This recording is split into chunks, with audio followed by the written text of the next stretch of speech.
Assalamualaikum warahmatullahi wabarakatuh. Perkenalkan, nama saya Raihan Gali Saputra dengan NPM 2359201088. Di video ini saya akan mempresentasikan sebuah sistem pakar untuk mengampu UAS mata kuliah sistem pakar 6D yang diampu oleh dosen Pak Yudi. Nah, langsung saja ke penjelasannya. Nah, di sini pertama-tama saya sebagai ketua kelompok dengan kontribusi yaitu sebagai programmer pertama. Nah, di sini saya memprogram fitur-fitur yang ada di sistem pakar ini dan juga teknik inferensi dari sistem pakar tersebut. Nah, itu adalah kontribusi yang saya lakukan di kelompok ini. Langsung saja ke pembahasannya. Yang pertama-tama, nah di sini sistem yang saya kembangkan bernama sistem pakar otopsi. Nah, sistem ini merupakan sebuah aplikasi berbasis web yang dirancang untuk membantu proses identifikasi penyebab kematian berdasarkan hasil temuan otopsi. Nah, tujuan utama dari sistem pakar ini adalah membantu tenaga medis, petugas forensik, maupun pihak yang berkepentingan dalam melakukan analisis awal terhadap hasil pemeriksaan otopsi. Ya, dengan adanya sistem ini, proses identifikasi penyebab kematian dapat dilakukan secara lebih cepat, lebih sistematis, serta memberikan rekomendasi diagnosis berdasarkan pengetahuan yang telah dimasukkan ke dalam sistem. Kemudian, bidang yang menjadi fokus dari sistem pakar ini adalah kedokteran forensik, khususnya pada proses analisis hasil otopsi.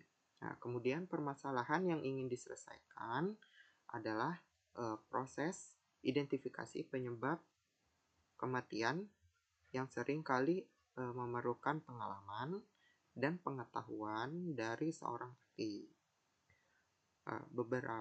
ahli forensik. Tidak semua tenaga medis memiliki pengalaman yang sama, sehingga dalam beberapa kondisi diperlukan suatu sistem yang dapat membantu memberikan rekomendasi diagnosis. Nah, berdasarkan gejala atau temuan yang diperoleh saat proses otopsi.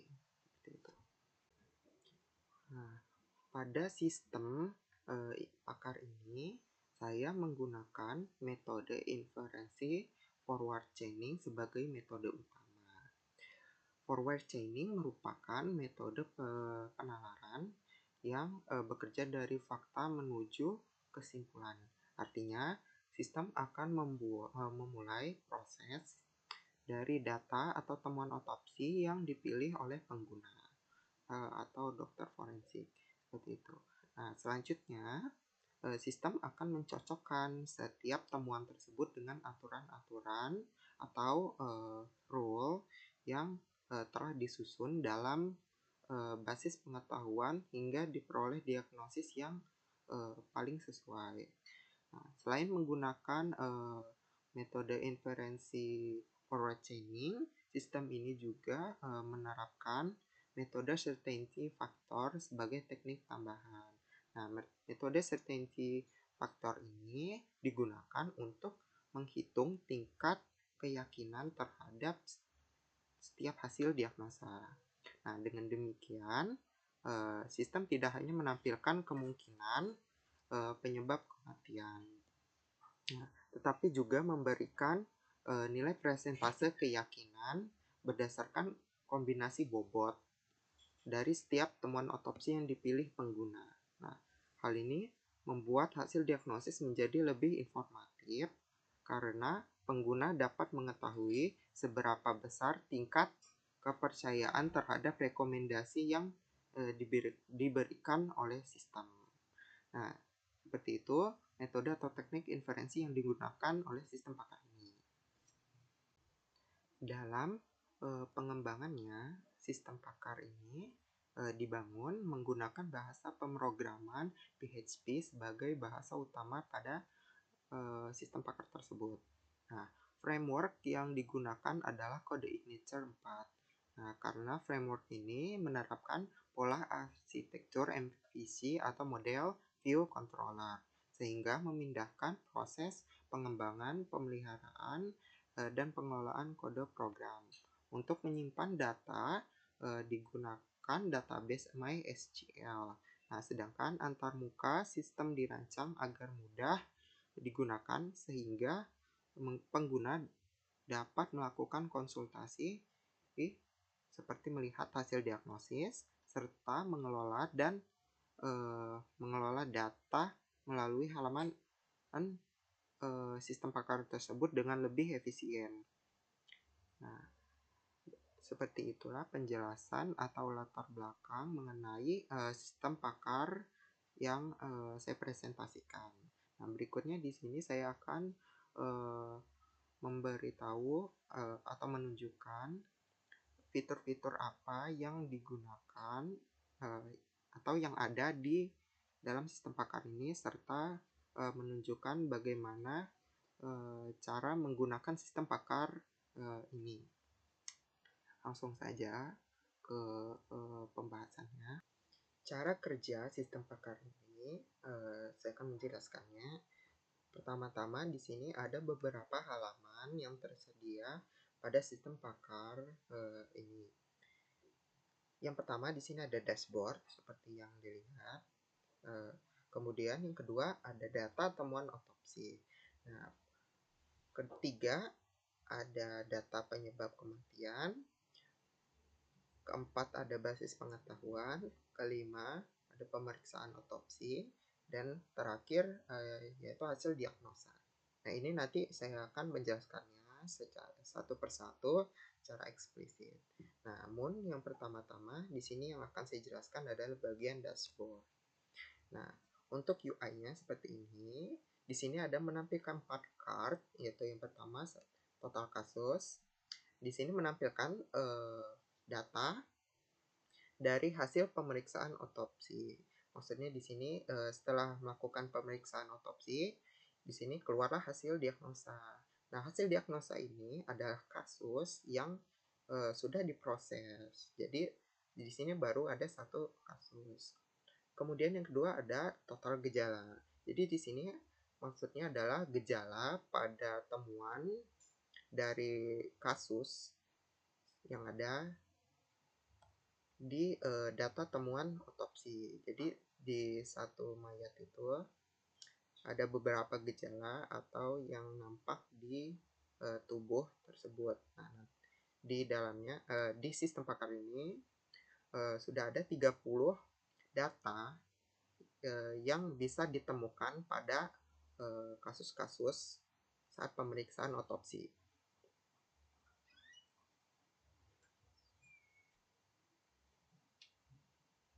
Nah, kemudian yang ketiga ada total penyebab. Nah, maksudnya di sini ada jumlah dari penyebab kematian dari kasus-kasus hasil otopsi. Jadi misalkan pada satu kasus hasil penyebabnya apa.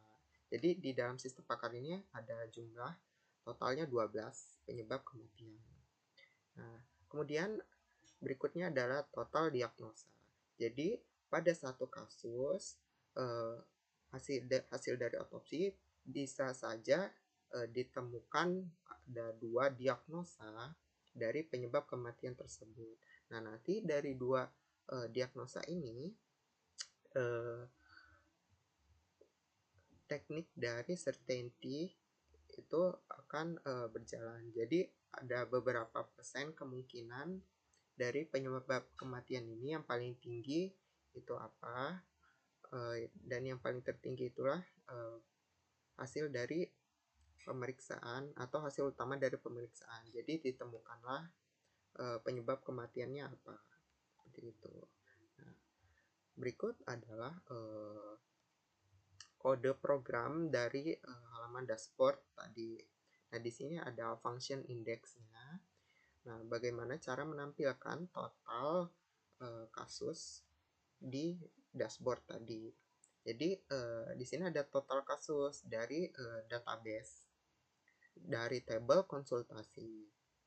Nanti dihitung total datanya ada berapa, kemudian ditampilkan ke dalam dashboard tersebut.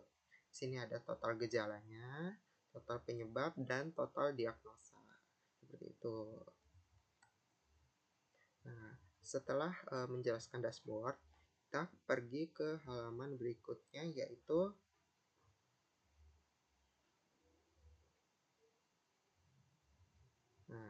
di sini adalah data temuan otopsi. Pada halaman ini menampilkan gejala-gejala atau ciri-ciri pada temuan kasus yang ada.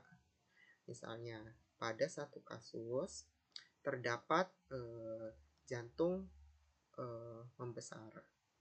Keterangannya di sini, ukuran jantung melebihi batas normal. Atau pada suatu kasus terdapat pembengkakan otak. Nah, keterangannya adalah edema cerebri yang ditemukan saat pemeriksaan. Jadi, jaringan otak tersebut mengalami pembekakan. Lalu di sini ada isi lambung yang mencurigakan. Keterangannya adalah isi lambung menunjukkan kemungkinan konsumsi zat tertentu sebelum kematian. Nah, pada halaman ini pengguna atau pemilik sistem pakar ini bisa menambahkan hasil temuan yang tidak ada atau hasil temuan baru pada suatu kasus otopsi dengan cara mengklik tambah temuan dan memasukkan nama temuannya apa, lalu keterangan dari temuan itu seperti apa. Nah, setelah menyimpan nanti akan tersimpan ke dalam database seperti itu. Lalu di sini fitur yang kedua ada edit. Semisalkan pengguna mau mengedit seperti nama temuannya, ingin mengubah gitu perubahan warna kuku dan bibir menjadi kebiruan. Nah, ini nanti mau diganti jadi menjadi keunguan atau keterangannya nanti akan mau diubah seperti itu. Tinggal mengganti saja dan klik update, maka hasil dari data temuan otopsinya ini bakalan ke update seperti itu. Di sini juga ada fitur hapus data. Kalau misalkan data temuannya salah atau tidak lagi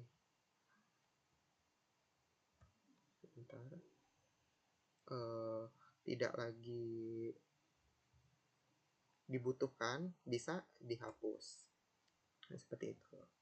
Nah, pada halaman ini di source code-nya pada halaman temuan otopsi controller. Nah, di sini saya akan menjelaskan sedikit saja bagaimana source code ini menjalankan halaman tersebut. Nah, yang pertama di sini ada function index dan tentu saja untuk menampilkan data-data yang ada di database atau table otopsi temuan. Nah, di sini bisa dilihat ID dari tabel tersebut adalah ID gejala.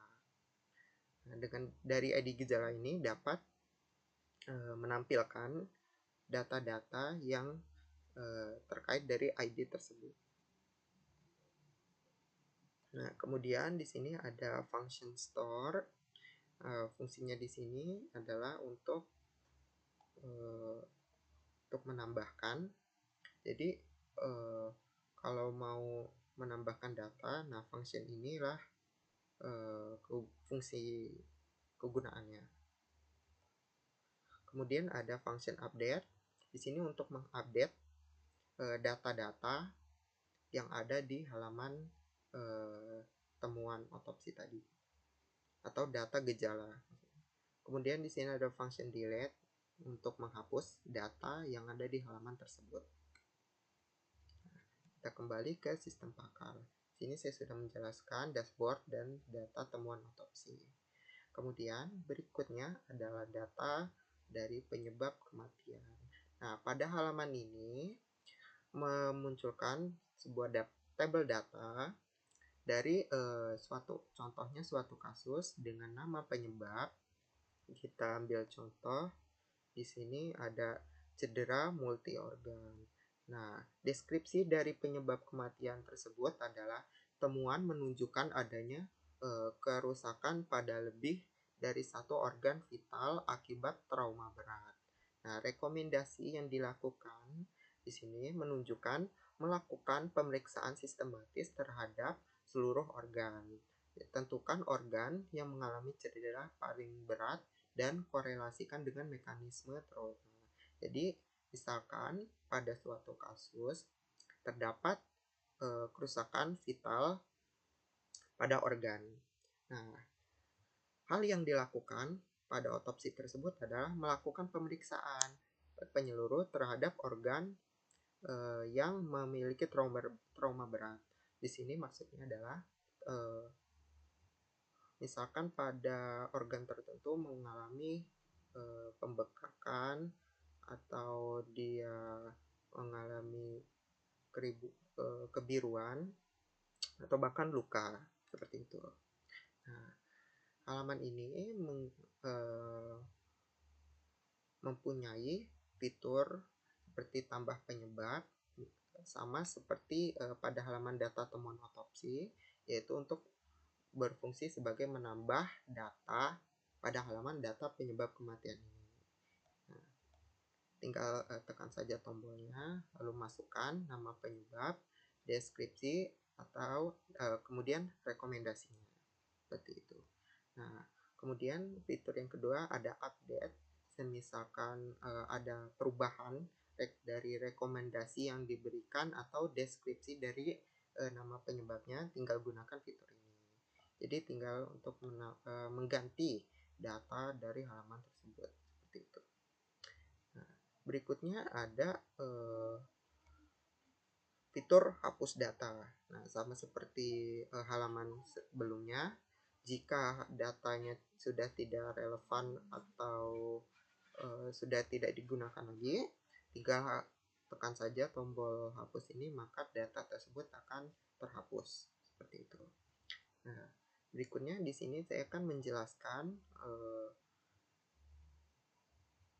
source code yang menghidupkan fungsi-fungsi halaman penyebab kematian tadi. Yang pertama ada indeks untuk menampilkan data-data dari semua penyebab kematian yang ada di dalam database dengan primary key-nya ID penyebab. Kemudian ada function store di sini untuk menambah data baru gitu di dalam database, sehingga ketika ingin menambahkan data pada sistem tersebut akan otomatis masuk ke dalam database-nya. Lalu ada function update. Di sini tentu untuk mengupdate data yang ingin diupdate pada sistem pakar tersebut. Dan ada function delete untuk menghapus data pada halaman penyebab kematian tadi. Seperti itulah source code dari halaman data penyebab kematian ini. Kita lanjut ke halaman basis pengetahuan. Nah, di sini halaman basis pengetahuan inilah yang menjadi dasar untuk metode inferensinya. Seperti di sini ada nama rule atau aturan, yaitu penyebab kematian belum dapat ditentukan. Nah, di sini ada beberapanya. Nah, kita ambil contoh rule dugaan keracunan dengan penyebab kematiannya yaitu dugaan keracunan. Nah, fungsi yang bisa digunakan pada halaman ini yaitu untuk tambah rule, untuk menambah aturan atau rule baru pada halaman ini. Tinggal masukkan saja nama rule-nya, rule, dan masukkan penyebab kematiannya atau aturan dari penyebab kematian tersebut. Misal rule pembengkakan saluran darah. Nah, ini nanti tinggal pilih rule barunya apa penyebab kematiannya. Tentu saja untuk menambahkan rule ini harus menambahkan terlebih dahulu data temuan data penyebab kematiannya apa. Kalau sudah ditambah, tinggal tekan simpan saja, maka data tersebut akan tersimpan ke dalam database. Nah, fitur yang kedua di sini ada detail. Nah, detail ini ketika ditekan akan menunjukkan detail gejala pada penyebab kematian tersebut. Kayak misalkan di sini kita ambil contoh rule trauma benda tajam. Nah, penyebab kematiannya adalah trauma benda tajam. Masuk ke dalam detail di sini ada detail rule. Jadi penyebab kematian trauma benda tajam. Nah, gejala yang ditemukan pada otopsi ada 3, yaitu luka sayat, luka tusuk, dan pendarahan organ dalam. Nah, di sini ada CF pakar. Maksudnya di sini adalah poin dari tingkat kepastian penyebab kematian trauma benda tajam. Misalkan di suatu kasus terdapat luka sayat, maka tingkat kepastian dari yang menuju ke penyebab kematiannya adalah benda tajam. Dan juga luka tusuk. Di sini luka sayat dan luka tusuk memiliki poin yang sama, yaitu 0,95 tingkat kepastiannya. Lalu ada pendarahan organ dalam. Jadi setiap ada luka sayat atau luka tusuk, maka di dalamnya sudah pasti ada pendarahan organ dalam. Namun pendarahan organ dalam itu belum tentu mendapatkan luka sayat atau luka tusuk, karena bisa saja di situ mengarah ke penyebab kematian seperti dugaan keracunan atau yang lain.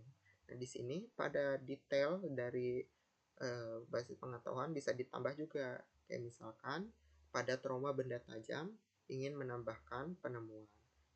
Jadi yang gejala yang akan merujuk ke trauma benda tajam bisa ditambahkan, yaitu contohnya luka robek. Jadi tinggal dipilih luka robek dan tingkat kepastian yang menuju pada penyebab kematian trauma benda tajam tersebut. Seperti itu. Nah, kalau sudah ditambahkan, di sini akan muncul. Namun saya tidak akan menambahkannya karena ini bersifat mampu untuk mengubah dari hasil pemeriksaan otopsinya. Jadi biarin aja seperti ini. Nah, seperti itu. Kemudian fitur lainnya yaitu ada edit dan delete. Ini sama seperti sebelumnya. Pada update di sini dapat update untuk mengganti penyebab kematian. Misalkan mau mengganti rule-nya menjadi rule dugaan kehabisan napas, lalu penyebab kematiannya adalah kehabisan pernafasan. Lalu tinggal tekan update, maka data tersebut akan terganti seperti itu. Nah, lalu di sini ada fungsi delete yang untuk menghapus data dari basis pengetahuan tersebut. Nah, kita akan lanjut untuk membahas source code untuk menampilkan atau menjalankan dari halaman basis pengetahuan tadi. Nah, source code-nya adalah ini, basis pengetahuan controller. Nah, source code dari halaman basis pengetahuan tadi, sini ada beberapa, yaitu ada indeks untuk menampilkan data pada tabel di database. Jadi di data di dalam database tadi akan muncul di halaman basis pengetahuannya. Nah, dengan ID yaitu ID role di sini. Kemudian ada store di sini, fungsinya adalah untuk menambahkan data dari role penyebab kematian. Jadi untuk menambah role baru seperti itu. Kemudian function berikutnya di sini ada store detail. Jadi fungsi ini berguna untuk menambahkan detail. Jadi kan tadi ada pada saat masuk ke dalam halaman detail, di situ bisa menambahkan data atau menambahkan gejala baru yang akan merujuk ke penyebab kematian tadi. Kayak misalnya mau menambahkan gejala pada dugaan keracunan. Jadi nanti tinggal dipilih aja datanya. Nanti setelah menekan tombol simpan, maka akan tersimpan pada halaman detail ini. Nah, ini fungsi source code. Kemudian ada update. Update ini untuk mengubah data yang lama menjadi data yang baru. Nah, ini pada halaman basis pengetahuan, bukan yang detail, bukan halaman detail dari basis pengetahuan, tapi update basis pengetahuan untuk mengubah basis pengetahuan yang baru ini. Kemudian ada function detail. Nah, ini adalah untuk menampilkan detail. Jadi ketika ditekan maka akan menampilkan data-data dari detail yang tadi. Seperti itu. Nah, kemudian terakhir ada function delete. Ini untuk menghapus data yang ada pada halaman tersebut. Seperti itu. Nah, kita kembali ke sistem pakarnya. Setelah menjelaskan halaman basis pengetahuan ini, berikutnya adalah halaman pemeriksaan otopsi. Nah, halaman inilah bagaimana caranya sistem atau metode inferensi dari sistem pakar ini berjalan. Dengan hal yang pertama di sini ada form pemeriksaan otopsi. Nah, di sini pengguna atau dokter dari otopsinya akan memasukkan nama pemeriksa. Kita ambil contoh saja di sini. Kemudian memasukkan umur dan jenis kelamin. Setelah itu, tekan tombol lanjut pemeriksaan. Setelah menekan tombol tersebut, maka akan muncul data-data dari temuan otopsi. Nah, pengguna akan memilih temuan otopsi apa yang ada pada kasus tersebut. Misal, kita akan mengambil contoh. Pada kasus yang kedua atau K2, terdapat keracunan terduga berdasarkan bau khas. Tinggal dicentang saja, lalu pilih tingkat keyakinan hasil dari observasi tersebut. Nah, tinggal dicentang saja seperti ini. Kemudian dipilih tingkat keyakinan dari hasil observasi pengguna atau dokter otopsi tadi. Dipilih pada kasus tersebut keracunan terduga berdasarkan bau khas ini tingkatnya adalah hasil observasi adalah yakin atau sangat yakin. Tinggal dipilih saja sesuai yang tersedia. Kurang yakin dengan poin tingkat keyakinannya adalah 0,2, sedikit yakin dengan 0,4, cukup yakin dengan 0,6, dan yakin 0,8. Di sini saya akan memilih sangat yakin. Kemudian ada isi lambung mencurigakan. Nah, kasus tersebut menemukan isi lambung yang mencurigakan. Kemudian tinggal dicentang saja. Kemudian pilih tingkat keyakinan apakah isi lambung tersebut benar-benar mencurigakan atau ada penyebab lain atau ada benda lain di lambung tersebut. Dipilih yakin atau cukup yakin. Di sini saya akan memilih cukup yakin. Nah, kemudian di sini saya akan memilih pendarahan saluran cerna. Oke, dipilih, dicentang, kemudian memilih tingkat keyakinannya. Nah, jadi pada kasus tersebut ada 3 gejala yang terdapat pada kasus tersebut. Yang pertama, ada keracunan terduga berdasarkan bau khas, isi lambung mencurigakan, dan pendarahan saluran cerna. Nah, pada kasus tersebut, kalau misalkan ada keracunan terduga berdasarkan bau khas, namun masih belum dapat dipastikan penyebabnya apa. Jadi, kita pilih cukup yakin. Kemudian isi lambung yang mencurigakan.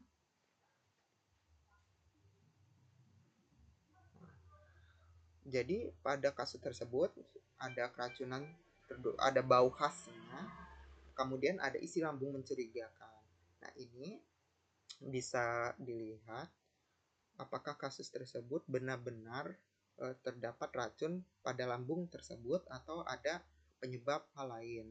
Jadi kita tinggal pilih yakin. Nah, terakhir ada pendarahan saluran cerna. Jadi kalau misalkan pada kasus tersebut mengalami dugaan keracunan, maka sudah pasti saluran cernanya akan mengalami pendarahan. Nah, tinggal dipilih saja. Kalau misalkan dia pilihannya sangat yakin, maka kesimpulannya adalah dugaan keracunan di kasus tersebut. Oke. Kemudian berikutnya di sini saya akan memilih kerusakan hati. Jadi hati ini berfungsi untuk memproses racun yang ada pada tubuh. Nah, kalau misalkan kasus tersebut memiliki dugaan keracunan, maka sudah dapat dipastikan hatinya akan mengalami kerusakan karena tidak dapat menampung racun tersebut hingga menyebabkan kematian. Setelah memilih gejala-gejala yang ada pada kasus tersebut, tinggal pilih proses diagnosanya. Setelah menginput dari diagnosa yang ada pada kasus tersebut, sini ada bacaan pemeriksaan otopsi telah berhasil dilakukan. Silakan cek halaman hasil diagnosa. Nah, halaman hasil diagnosanya itulah kesimpulan yang didapat berdasarkan hasil dari metode inferensi yang digunakan pada sistem pakar ini. Namun, sebelum lanjut, saya akan menjelaskan dulu source code dari halaman yang tadi saya jelaskan. Di sini source code-nya adalah pemeriksaan controller.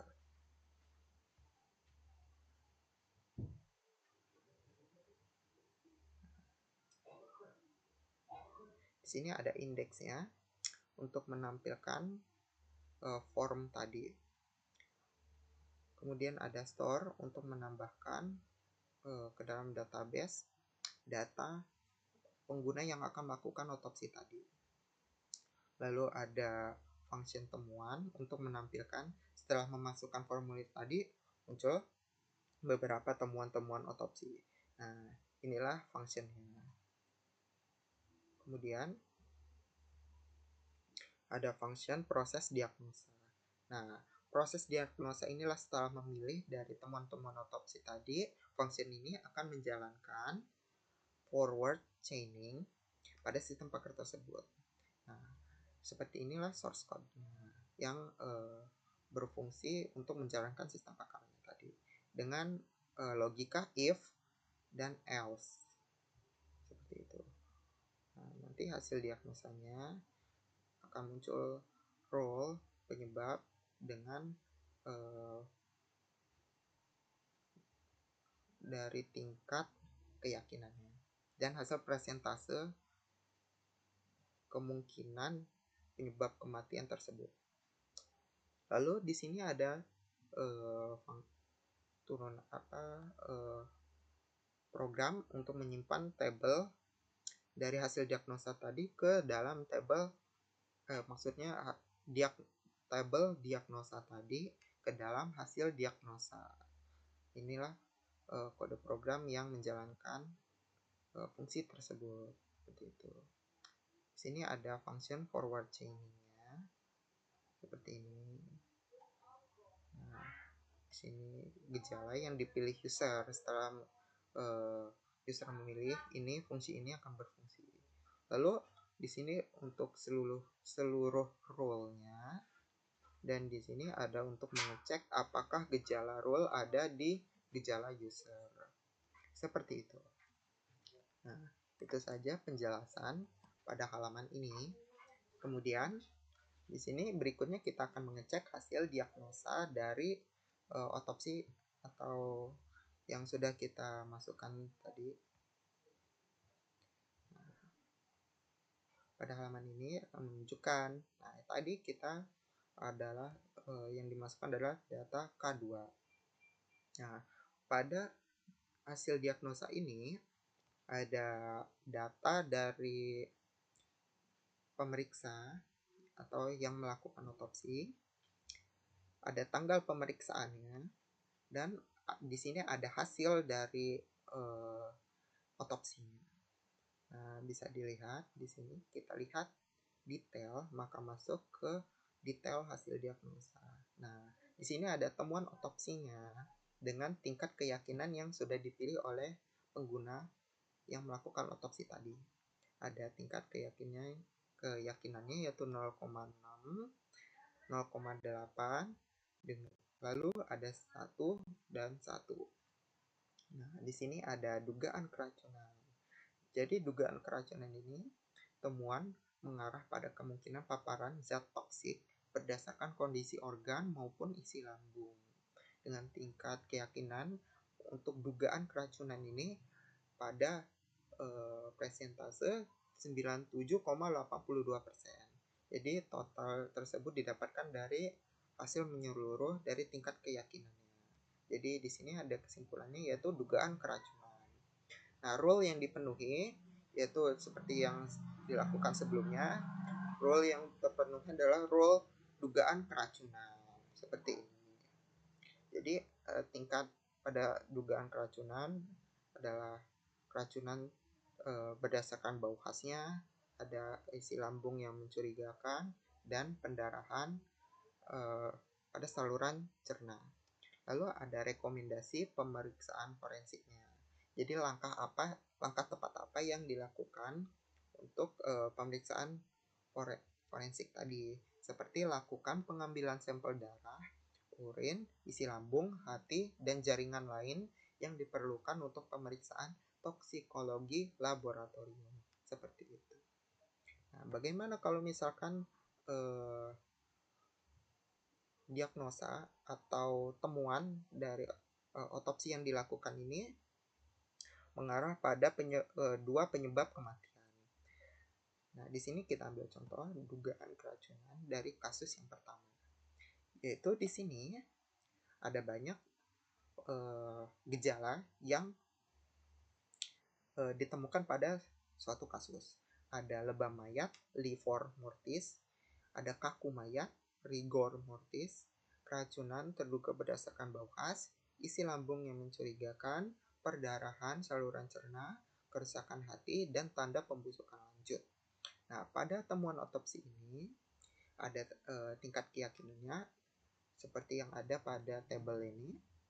Lalu berikutnya adalah dugaan keracunan. Nah, di sini dari seluruh ini yang paling mengarah pada penyebab kematian tersebut adalah dugaan keracunan. Jadi di sini pada basis pengetahuan sebelumnya, dugaan keracunan itu mempunyai 3 gejala, yaitu keracunan berdasarkan bau khas, isi lambung yang mencurigakan, dan kerusakan hati. Dari 3 ini, tingkat keyakinannya itu lebih banyak atau lebih besar kemungkinan penyebabnya. Ada 0,8, 0,8, dan kerusakan hatinya 1. Maksudnya pendarahan saluran cerna dan kerusakan hati ada 1. Nah, di sini lebih banyak daripada penyebab kematian yang lain. Jadi gejalanya di sini ada 2 yang mengarah ke penyebab kematian bercabang seperti itu, ada dugaan keracunan dengan pembusukan lanjut. Jadi di sini yang paling besar yaitu dugaan keracunan, dan yang kedua adalah pembusukan lanjut. Di sini 3 rule yang terpenuhi: rule dugaan keracunan, isi lambung mencurigakan, dan pendarahan saluran cerna. Lalu ada lebam mayat, kaku mayat, dan tanda pembusukan lanjut. Nah, dari 2 penyebab kematian ini, tingkat keyakinan yang menjadi penyebab kematian tersebut adalah dugaan keracunan dengan persentase 98,49%. Sedangkan untuk penyebab kematian dari pembusukan lanjut ada pada tingkat 92,43%. Nah, seperti itu. Sini ada rekomendasinya, tentu saja lakukan pengambilan sampel darah, urin, isi lambung, hati, dan jaringan lain yang diperlukan untuk pemeriksaan toksikologi laboratorium. Kemudian ada pembusukan lanjut dengan rekomendasi pemeriksaan forensiknya, yaitu melakukan identifikasi jenazah sesuai prosedur. Kemudian mendokumentasikan seluruh perubahan pasca kematian. Jadi kasus tersebut pada jenazah akan dipoto, kemudian didokumentasikan dari hasil observasinya, tingkat pembusukannya sudah sampai mana, seperti itu. Dan menggunakan metode pemeriksaan penunjang bila diperlukan. Jadi kalau misalkan sudah tidak dapat diidentifikasi lagi, nah metode pemeriksaan penunjang ini akan dilakukan seperti itu. Nah, itulah penjelasan dari halaman hasil diagnosa tersebut. Kemudian di sini saya akan menjelaskan source code-nya, yaitu hasil diagnosa controller. Nah, di sini pada source code-nya saya akan menjelaskan satu-satu. Dan indeks di sini akan menampilkan hasil dari otopsinya. Jadi kalau misalkan masuk ke halamannya, jadi nampil ada 2 kasus. Nah, function ini yang berfungsi untuk menjalankan fungsi tersebut. Lalu ada function detail. Kalau misalkan pengguna menekan tombol detail tadi, akan muncul ada banyak sekali card atau informasi-informasi dari hasil otopsinya. Nah, di sini ada data pemeriksaannya. Ini kode program untuk menjalankan data pemeriksaan tadi. Lalu ada hasil diagnosa. Nah, kode program inilah yang menampilkan hasil diagnosa pada halaman detail hasil pemeriksaan tadi. Lalu ada temuan otopsinya, lalu ada rule dan detail rule. Kemudian di sini sudah selesai, hanya itu saja source code yang digunakan untuk menghidupkan fungsi hasil diagnosa controllernya. Oke, nah jadi itu saja cara penggunaan dari sistem pakar otopsi dan bagaimana sistem pakar otopsi ini bekerja. Itu saja yang bisa saya sampaikan. Kurang salahnya saya mohon maaf.